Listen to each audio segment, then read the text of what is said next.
Well, you are coming back to Edmonton, Biff Naked, Rockin Thunder Fest this summer, and we are so excited to have you on the lineup. You've been kind of, well, you were just here in Edmonton and really doing Yes. all this work with your documentary. Has that I kind of know. been your life as of late, or are you still kind of prepping for summer now? Oh my gosh. Every summer, basically, we like just want to rock. That's all we do all summer long. And this year is so exciting. So we're buddies with 3 Days Grace, obviously.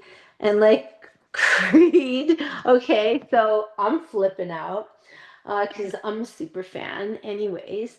And all our friends are in Edmonton and Calgary. So for us to be able to come there is like a really big deal. So we're very excited. Have you ever been like shared the stage with Creed before, or this is a first? I think so. Like, so many years, I was always kind of like the only chick on all those like tours over the years with like Default and Nickelback. And like in the States, we would be like on all these Warp tours. And so it does bring me back to all the high pressure of like being like the toughest chick. So I'm Hell like, yeah. oh, okay, I understand my job is so I do understand the mission. Absolutely. We picked the right girl for the job. Yeah. Well, you've played obviously a lot of different venues in Edmonton, like all over the city. Do you have like a certain spot that sticks out for you that you maybe you go explore the city or you think, oh gosh, I remember that show there? Oh, yes. I make so many references, obviously, to the Polish Hall and all the early shows with SNFU. But honestly, like when you think about the Bronx, um, also known as the Rev, those early shows, but also Reds. We cannot not mention Reds and those days of doing like 200 to 300 person autograph lineups back before smartphones. There wasn't the selfie. What we did was we literally did autographs for everybody. And we would be doing autographs outside the bus till 3 in the morning, 4 in the morning, till every last person got an autograph. I love that. Amazing. Yeah.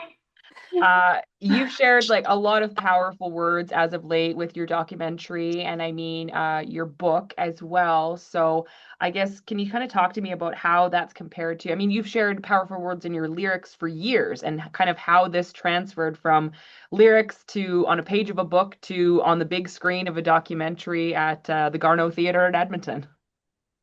Well, you know what? They're all the same to me in a way because it's basically the lyrics have always been super autobiographical, and a lot of all the time I always said I don't have much of an imagination if I'm just writing about my own story all the time. But the truth is, I believe that everyone has a story to tell, and we all have a relatable, mutual story. I've been really lucky to have my fans kind of grow up with me. I have the same fans that I had when I was 21, and now we're all like 51 or like we've all grown up together. And it makes me emotional when I get into a room full of all my same fans, and to know that we've all been through so much and we're still going through so much in life. And we're connected. It's a community, and that's who I'm still connected with. I would be nowhere without everybody who is there. And I rely on seeing everyone in those towns that I go play in just as much as they rely on getting out for that night. Mostly everybody in my generation, as Gen X people, their kids are launched, and it's a night out for everyone.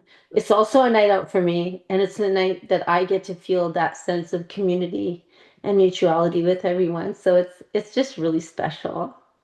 So with that whole Gen X community too, do you find where people are coming up saying, I grew up with you and now my kids love you? Yeah, and that's something that is so meaningful for me. I can't even tell you. It's just like, and moving forward as I keep making music and I'm able to hear that from people and have their kids connect and relate to the new music and as well as revisit the old stuff. It makes me very nostalgic And I just hope that their kids don't have to go through what we went through. Well, July 11th and 12th, Exhibition lands Racetrack, Biff Naked performing the Saturday with Gloria's sons, grandson, calling all captains, 3 days grace.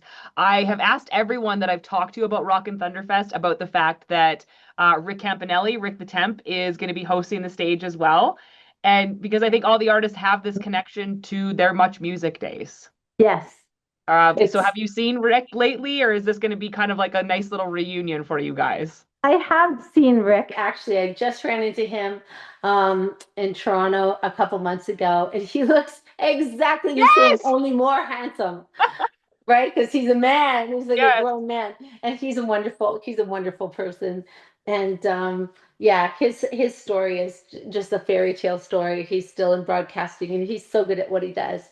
And yeah, everyone loves him and knows him very well, and he's such a pro, and he's just such a great guy. It's going to be an amazing weekend. I can't wait till everyone gets to see him too. Well, the last time I talked to you, I got to meet you and your dog. And I know before we started Yes. chatting, you had one of your dogs on screen too. Have you always traveled with pets, or is this kind of in the last few years? Always. A lot of people may remember my first generation of dogs when I first started touring on a tour bus. And that was Nick and Anna. Nicholas was alive till he was 17 or 18 years old. He was a little Maltese, cantankerous little guy. He owned the tour bus. Like he wouldn't let anybody on the tour bus. And then he passed away. He was the first generation of tour dogs that we had. And then my little Yorkie that I have now, Grace, is a hospice volunteer with me. She does all of the volunteering and volunteers with all the cancer patients in the hospital. And yeah, she's just a living angel. Oh, that's amazing. I noticed that Super Beautiful Monster just turned 20. Yeah. So, do you make a point of celebrating those big anniversaries? I know around the office we like to get cake for any reason, but I'm curious what you guys do. It's so exciting. I cannot believe that 20 years has passed, and it's such a pivotal record for me. It was just a very emotional record at the time that we made it. We were very lucky. There was a lot of amazing songs on that record, from Let Down to Every Day. Nothing Else Matters. I mean, just, so many great memories from that record. And big announcement. We're putting it out on vinyl. I'd never had vinyl when I was touring back in the day, and now we're making a point of putting out collectible vinyl. So it's going to be very exciting. Very cool. Maybe Yeah. available at the merch tent at Rockin Thunder? You better believe it. Oh yeah, okay. I wanted to know, since you've been doing this for so long, have you ever forgotten the words on stage? It's really funny. I do sometimes, and that's only if the guys are making me laugh. Because they make me laugh on stage all the time, or if I get distracted by something in the audience. Sometimes I get distracted. People make me really emotional. They hold up signs. Obviously, there's a lot of fellow cancer survivors and cancer patients that sometimes come to the show. I will get emotional very frequently. I'm a really touchy-feely girl. I'm a real hugger and I'm a big crier. So I will forget the words if I get too emotional. All right. Well, before I let you go, I just wanted to thank you, just for always like being authentically you. And like, I remember the first time I saw you on Much Music, and like, I was so young, and I thought you were the coolest girl in the entire world. And I just want to thank you for just proving that always be yourself, authentically yourself. And you've done it for so many years and on the big Thank stage. And I just you. love you so much. Love you. Thank you so much. I can't wait to see you in July. Woo! We will We'll have see a you big then. hug. Edmonton's best rock, 100.3 The Bear.